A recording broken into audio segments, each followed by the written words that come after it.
So, oh, here's the crawl space again. I guess you could say this is the beginning of day 3, but really it ain't, because it's going to be spread out across multiple days. I'm going to be keeping this fairly short, because I got too much work to be doing. So the follow-up, I have basically I almost have all my supplies. This one here is 16 foot or 2 by 8 by 16 for the gable-in wall, and I have another one ordered because I didn't realize there was tree. And yeah, tree sandwiched together. I guess you want to call it a full floor joist or a rim joist double or double floor joist, whatever, vice versa. You get the idea because there's one in between. So yeah, and so here's the frame. I made all these over. 2 top ones are for the gable-in wall. These 2 are for the load-bearing wall, which is basically right here in front of me. Just tip on that one to make sure it's straight. If the lumber ain't straight, you're gonna have it pretty crooked. It's gonna be like pushing out, pushing in like this when you put it on. So you might have to put a block down in the ground and to haul it in or push it out, whatever it may be.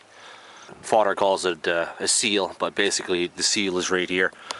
What would rest if you had bricks or whatever it may be. But in this case, it's the skirt with just normal. Your frame, a normal frame, rectangle frame, yeah, rectangle, not triangle, rectangle. So this is what I did today so far. I took off the vinyl siding, the air guard, not vapor, it ain't a vapor barrier, it's an air guard, that's the brand name of it, house wrap, sorry, or home wrap, Dew Point Tyvek house wrap, a home wrap. Is the best stuff to use, but I looked this up and it has microfibers into it. But some places is actually kind of gone. But well, obviously I want to cut it off. I want to get the Dew Point Tyvek home wrap from here down. Yeah, like from here down it'll be all new stuff, right? But I cut out the 3/8, I think it is. Yeah, 3/8 plywood sheeting, spruce. I found out the name just now recently. And I took it off, so that's what's rotten. I want to stand back and just show it, the damage of what it did.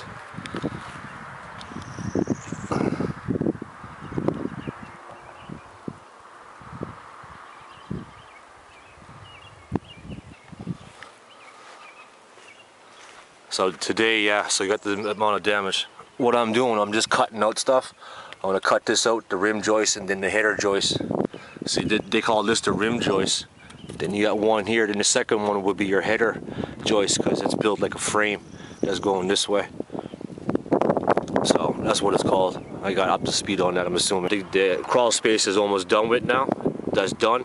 The girders, I ordered 2, or I have 2, 2 by 8s by 12s. I don't know, put them on. I wanted to go with a 16, but it'd be kind of difficult where she sunk down in the shimmy some places. And then Father last night suggested that I would just use normal blocks again and just put a new order of 6 by 6, which is what is definitely used for, but I think it's going to cause more problems in the long run for me to do, so I'm just going to reimburse these and then jack it up to what it needs to be, so knowing I have 2 new pressure treated 2 by 8s running straight down to the 4th block. Right down to the 4th block, there should be no problem. But as of now, I'm cutting all this out and there won't be no nailing today, it's just demolition basically. And like I said, it'll be spread out among multiple clips to make up day 3.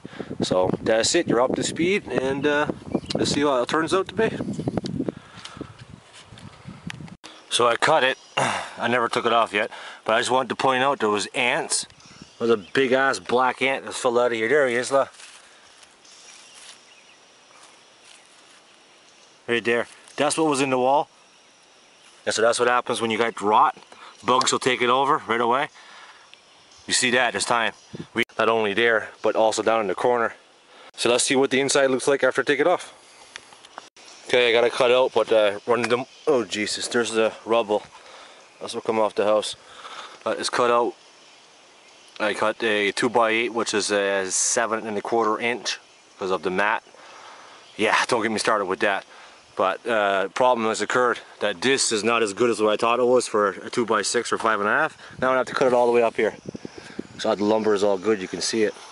Yeah, it has to be cut right out now. Now I just put the floor joist on. When I cut these off very quick, should be surely straightforward then when you get to this part. Put new floor joist on, put your new header joist on. It's probably going to have to be another 2 by 8, pressure treated, and then the other one on top. So I'll nail this one with 3.5 inch nails right into the floor joist and straight down. Yeah, same thing, right straight down. Now they all differ differently, but I'm still going to put a new 2x. These are 2x10, I think it is too. Yeah, no, these are 2x10. This is a 2x8. I'm replacing these two now. My intention was a 2x6, but it ain't. So that's it. Let's cut this one out and see what happens. Get a piece off. It's kind of difficult when you're by yourself, tremendously. But I had to cut so far, and I was left with probably about 1/4 of an inch. I just used the reciprocating saw to split the rest of it all up. It's not the best cut, but there's nothing you can do. I guess you can use the bond, some bond for the wood and that. This was on this, and thank God it was, because when I removed it down there in the corner, it was a pile of ants and everything, and it was to the spot where the bond was. So the bond was actually keeping the bugs from getting up underneath the 5/8 spruce plywood sheeting. But this is it for this little series, and I'll continue on right on up, and then I'll rebuild the studs all over and put them on. Yeah, so that's done. This is it. I'll see how it turns out later on. Yeah, see right there. I let them in the sun. This will dry all out. I should flip them over. One was wet. Yeah, that's a 2x8. This is a 2x6. That's 5.5 inches wide and thick, 1.5 inches. Because I told you I don't want to write about the numbers, but it's more confusing. And this one here is 7.25 inch. I already cut this 7.25 inch out. Not the best cut. I might have to, a little bit here and there might be out, but I do have this bond stuff, PL 400. There was 3 different types, and I had 2 in the garage previously, and I bought one, the same one, because it just, after me reading all 3 of them, one was definitely not what I wanted. But the one I have does supports subflooring in that and bonding wood together, so I'm going to fill this up. Okay, I just took off that 2x6. It's kind of, so sorry. It's kind of, I guess you can put it on. I don't really know. You really can't tell in the video, but it looks kind of darkish. It's soft. It dented pretty easy there when I was taking it off the other one. And it should be kind of strong. I don't know. I think I want to cut off 3.5 inches, just a width of a 2x4. I cut the last of it out. It's nice and clean. So I put this 2x10, 3 feet near the wall. It still moves. It's not on the ground. Yeah. So that's a good sign that this never budged at all. It wasn't going to anyway. I just wanted to, be on the safe side. But it's nice and clean. This is all clean. There's no rot. I cut off. There's nothing there. I even went up further. It's a little bit kind of skittish there, but there's not much you can do about that. The bullshit part is over. Now from here on, now it's pretty straightforward. And it looks cool and clean. Look how nice and clean. Really done cool. Except for that top cut here. Like I said, you're retired. Don't be outside doing anything. If you don't have 8 hours sleep, don't do this. Because you'd be exhausted. And it took me 2 days to recuperate never again, and I lost hope because it just dragged me all out. But now it's not. It looks really nice and nothing intimidating about this. And you got the right tools. Yeah, that's it. Let's see how it turns out. Yeah, this is the, I just put, okay, I'll show. See, I put the block. The ones that I had previously there, I took it down, whatever, because I already had 3 blocks cut. So what I just put it out the way and put it there. I kept the one 2 or 3 feet, so I want to keep them for the floor joist. I didn't really want to be chopping up stuff again when I already had it, So I put those blocks in, 1, 2, 3, another one there, and a 2x4, because I told you that I cut 3.5 inches out of the rotten piece. Yeah, out of the rotten piece. And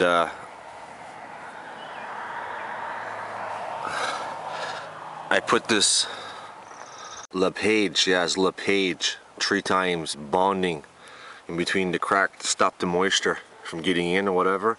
I did use, what was it, PL 400. Don't use that. But yeah, I put 3 there on the block, another 3 there, 3 here on the block. Also, another tip too, don't be you can also make your nails straight. You just get a combination square or speed square and put a line across the board. So at least your nails can be nice and professional. This is okay, but you won't see it anyway. I may do it with this one, we'll see. Also too, when you're putting the board on, you don't have to also combinate for the nails that's behind it. So don't put your nails in the same line as there. Come over a scooch, then do it. And this end I'll end up nailing in from here on this side. I'm probably going to take off a couple of pieces of vinyl siding while the sun's out too, while it's nice and soft. I already broke up a couple in the corner right here. Trying to take them off so I don't have to use tuck tape or something to hold, put it back in. I don't know. But I want to get the dew point tie effect on this side of the house to wrap around. And for this part of the gable end wall, I guess I want to have to cut right here somewhere, then use the tuck tape to merge it again. Okay, I got the board on. But there's a problem. Well, not a problem, I guess. It's nice and all. You can see it right down. Right nice. There's a little gap there, but that's going to be bond. That's what happens when you're tired and you don't give a shit. You're just cutting all over the place. Even down there is pretty big. You can't see from the camera. Right there with the hammer. I put 4-inch nails. I mean, my arm is weak. Like, I was lifting 50 pounds for the last 3 days with my right arm. So I drove the 4-inch nails, one in here, like a toenail, up into this. Probably going for the second and up to the third one, probably into the... No, these are 4-inch. Yeah, 4-inch nail. These are 4-inch. All 4-inch, 4-inch. You see, I'll put the mark. You can't see the damage on the wood, but it's there. Father, I was talking to Father earlier about the weight of the, I think that's a 12 ounce. Could be, because there's no way, although this one feels a little bit heavier than this one, but the head is bigger. This is probably a 16 ounce hammer. If I wouldn't have had this, I'm telling you, my arm would have been dead. So if you're doing this, make sure you definitely have a 16 ounce hammer. No less, because I'm pretty sure this is a 12, like finishing stuff and that, right? Inside the house. Nothing serious. But I went all strips and marked it, like I said, because you wouldn't be pounding into the other nails. But I'll start out here. See, nice and clean. Little tick here and there, whatever. Started to get weak. Got really weak. He's just getting weak. These are 4-inch nails. These are difficult to hammer in. When you get down to the last inch, it's difficult. Weak again. I stopped. I had a break. See, I come back. It wasn't hardly any damage. But from here on out, it's just 3.5 inch nails, because the last half of inch takes really hard to get in. So 3.5 inch nails I want to put in. Finish it up, and then she's done. I want to cut the plyboard to put on. I'll back up and to show you. The sun is there, so see the wall now? Big difference when you go from before and after. These are normal nails all over. Then I got fires there with galvanized nails, but I never had none. It would just happen. There was some in the garage I seen. It was just luck. But yeah, that's it. I didn't follow up to what I did. There was a gap in between, but I'll catch up. You can see the new floor joist that I put in. Cover that in a second. I just wanted to go back to the wall where I left off. This is what I finished up. It's done. It's all, I went every 6 inches, 3 nails across. Call me crazy if you want to. Well, some places less than 6 inches, but I don't care. The more the merrier, that's the way I look at it. And there wasn't even that many nails that was in this wall when I demolition it, not even close. Did I seal this crack up yet? No, because this piece, we don't even know what's happening at this one, if it's got to come off or not. But this is just polishing stuff. So once the bullshit's over, if that corner piece up here and some in this corner, you don't know what's going to happen when we take off these the spruce plywood sheet. Officially got all the floor joists in. Did have some problems again, like usual. You'll always run into problems. Have to find a workaround for it. Okay, the reason why I put 2 here was because I went past the girder. I had to cut the floor joist, the center one, way back past the girder. So I had to put well, I only put 3 feet there. I think it was 4 feet on this end. Yeah, they're both 3 feet, I don't know. But yeah, they all went with screws. Thank God for the contractor that come here and looked at it and said just use screws. They're just as good as nails, but obviously if you really study it, you notice the pounds per square inch, then the screw probably would crack first before the nail. But it also has a better hold, and I did put LePage 3 times bond on this floor joist, so when it's sandwiched together, this ain't coming off. You will split the board in half trying to get this off of that. I am very, very sorry. There's no way you're getting that off. Just to make sure, but this is what is it finished. I'll back right up. These are the bolts that's going to be passing through the girder. When I put two new dual 2x8s on, so to accommodate for the 9 inches total, because there's already 4 there. So these are 10 inches. These are going to pass right through, and I'm going to bolt them on. There's 6 of these going right down over the new girder, But now I'm gonna go outside and show you the work that I completed earlier. But I want to back up and show you now. I want to put the rim joist on next.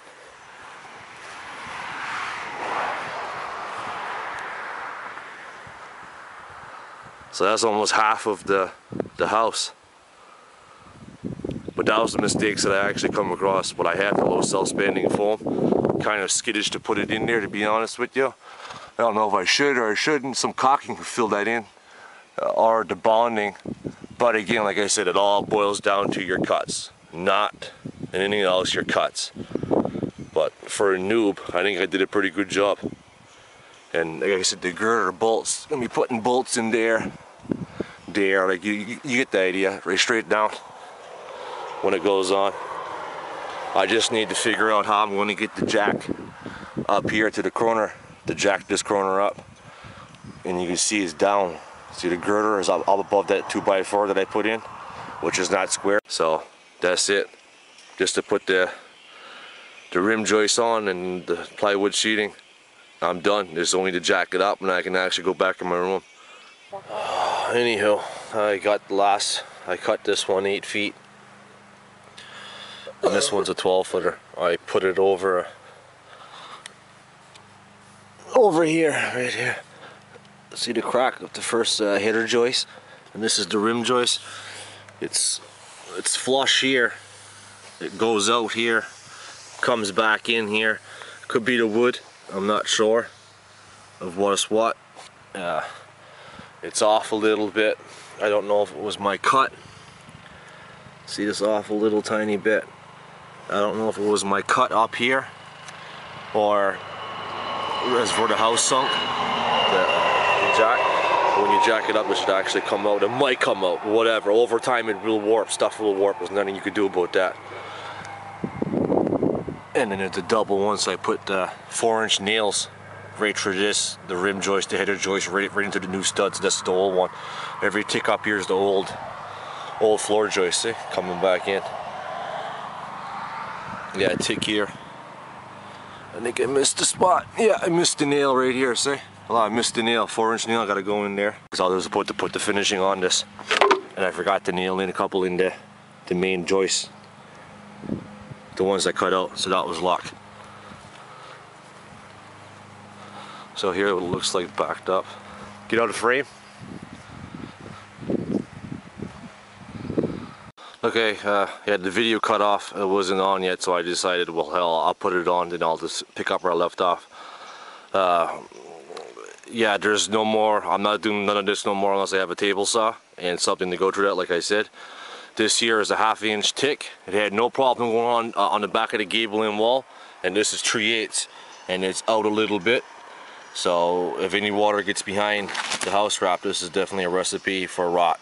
But what I want to do is to seal it up with some exterior clear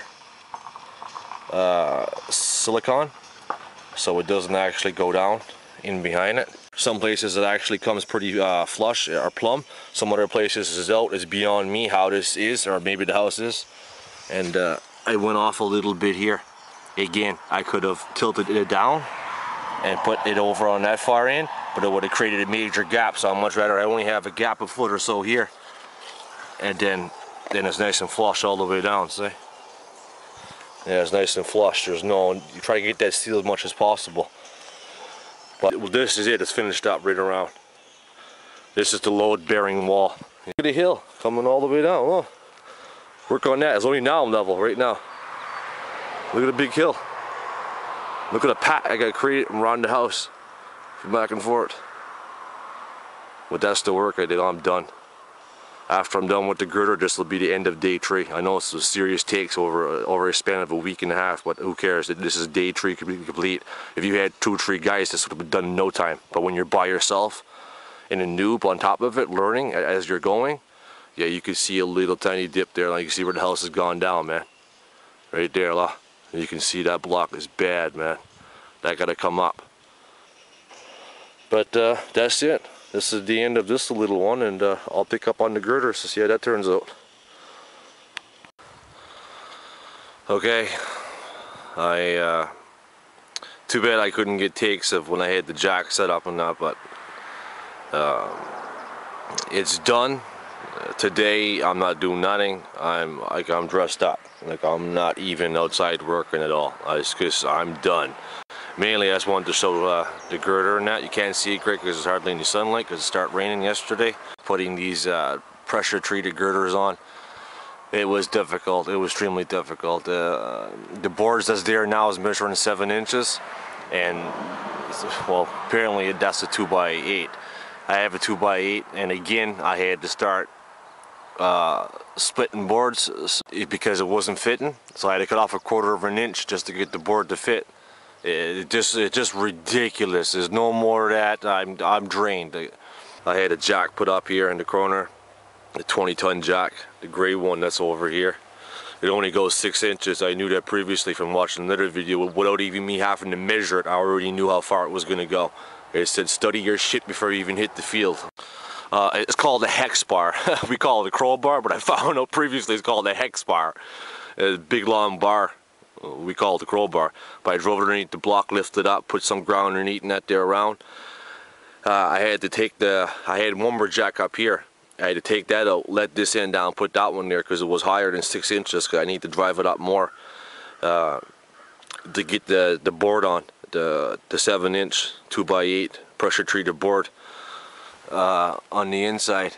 So there's one here and one on the inside, and there's a bolt right there, you can see it, another one right there, and then one down here. Yeah, I had to, I did use the 4-inch or 5-inch screws, deck screws I think they were. There's many different types of deck screws still. I didn't know about that, many different types. And yeah, I sandwiched it together, and it brought it together. You can hear everything crunching and cracking, and this one down here I couldn't even get it in with the screws, so I had to leave the screws out. I just put 2 temporarily, and the bolt shut them right tight. And then from about halfway up, the screws were getting more difficult and difficult to put in because there was hardly any rot. It may look like there's rot down there, but really it ain't. It's water damaged. Like I said, put the screws in and you'll know. So that is done. Yeah, I had to move the jack from here over there. I'm sorry if I jumps everywhere. It's just too much in my head. To lift it up, you had to put the board on. Yeah, when you're jacking, don't put it on the floor joist. Put it on the rim and the header joist to lift it up. That's what you got to do to lift it up. And with this pad, when I come to this girder to put on the 2x8, the inside one I couldn't get it on because the block was like this, tilted down, causing havoc in the back. So I just compromised it. The fuck with this, as I'm not cutting no more wood, nothing. I come out here, I grabbed the bricks, took it off, grabbed the pad, and I dug down and just kept sliding the pad back and forth to get it down there. And I put it back up perfect, no problem at all. Each block, it doesn't matter if it's 100% straight. Well, you can get a level if you want. Well, you definitely need a level to level it out to make sure. But at this point, I didn't care because this is what this is for, shimmies. If it ain't enough, jack it up, push it in. Jack it up, push it in. There's no problem. Your blocks don't have to be 100% correct, especially when you're already laid down in crawl space. But if you're laying down a new foundation somewhere, well, then you would definitely make sure they're 100% straight. Also with the ground. So when they say open your windows and doors, it just happened that I actually opened this door to go out in the back because I would have never got this open again. The deadbolt don't close. We had problems with this already in the winter and spring when we moved in here. Now it don't close at all because it went up. It's off a bit. It's, I mean, like less than 1/4 of an inch. It's off a bit, but it could be caused the problem of the rim joist or the floor joist, the header joist, the header and rim joist could be the problem, or this could be rot at all we know, because there was a bad mess of water that come from underneath this floor joist when I took off that polymethylene vapor tartar. That was the cause of that. So open up your windows, like I said, halfways there at least. Halfways. I opened up that one in the spare bedroom where my little monsters stay. Oh, that's bad. All out of focus.